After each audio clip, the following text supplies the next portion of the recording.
everybody, welcome back to the lab.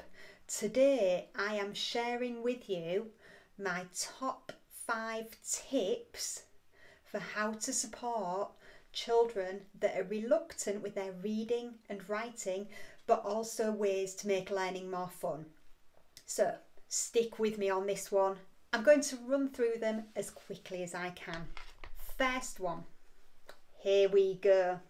I don't know if you can see what's in there. It is a tub full of dinosaurs. Now, what have dinosaurs got to do with reading and writing? They haven't. But children work really well for rewards. And what I sometimes do is I'll say to them, right, for each job you complete, you can earn a dinosaur. Then, when you've earned 5 dinosaurs, we get to play a game, or you get to have a reward.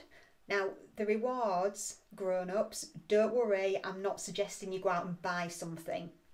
What I'm suggesting is if there's something your child really wants to do, like they might want to go and play outside, they might want to watch something on TV, and they might want to play their favourite game, use that as a reward. So you set the limits with this, you decide how many they need to earn, but what I recommend is that the tasks you get them to do, keep them quite short so that they don't lose interest.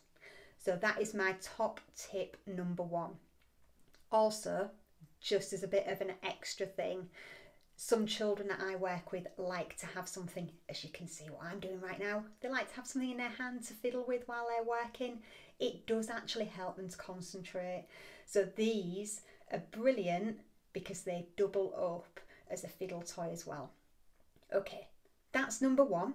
We're going to move on now to number 2. So number 2 is a long time favourite of mine. Here we go. Pop-Up Pirate. Now, this could be used as a reward, but the other thing you can do is each time your child completes a task, just a small task, whether that is writing their name, writing a letter, practicing spelling a word, reading a sentence out of a book, anything, just keep it short, keep it snappy. Every time they do that, they win a sword. And then, when they've done everything you want them to do, they get to play Pop-Up Pirate with the swords that they have won. So that is top tip number 2. And you will be amazed, once you start making learning fun and you bring games into it, they will just want to do it. Okay, number 2. Pop-Up Pirate has been safely delivered to the floor.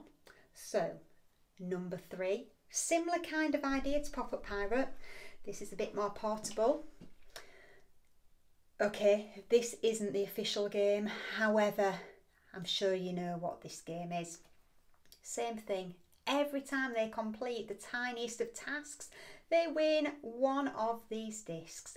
And then at the end of the lesson, or when they've completed the tasks, they get to play the game. One top tip though, let them choose what colour they want to be, because otherwise, yeah, if you say you're going to be yellow, they don't want to be yellow, they might not want to do it.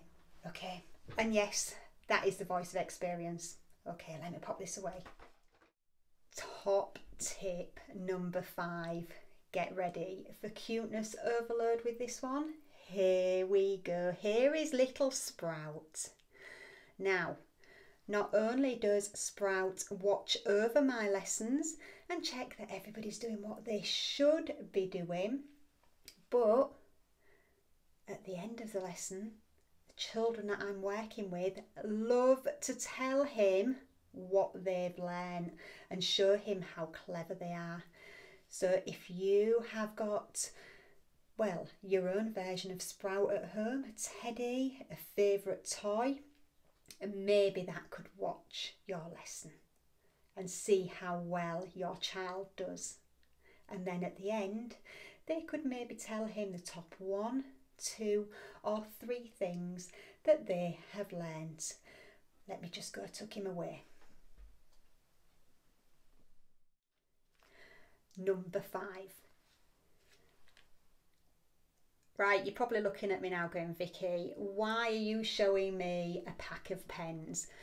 Well, it is amazing how magical it can be if you have got coloured felt tip pens.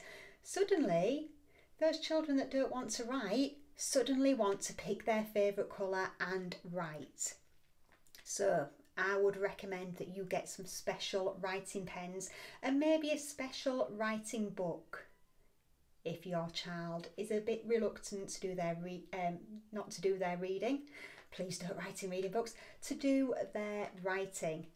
Now, the other thing I will say is, just get a pen out, when we are using pens, they glide much more smoothly over the paper. So if your child has difficulties with letter formation or with writing, give one of these a try and you might find that it transforms their writing and makes it so much easier. Some children I work with don't like using pens, and that's because if they make a mistake, they've got to cross it out, and they love to be able to rub it out. So one thing that I've got is I've got a roll of white stickers, and what I do if they make a mistake is I just cut a bit off the white sticker, stick it over the mistake and let them write it again. So that's something else that you could try. So those are my top 5 tips for making learning more fun and for encouraging your children if they are a little bit reluctant with their reading and writing. Pick one of them, give it a try and let me know how they get on. And also, if you've found this video useful, please like it and please subscribe to my channel, and I will see you again soon. Bye.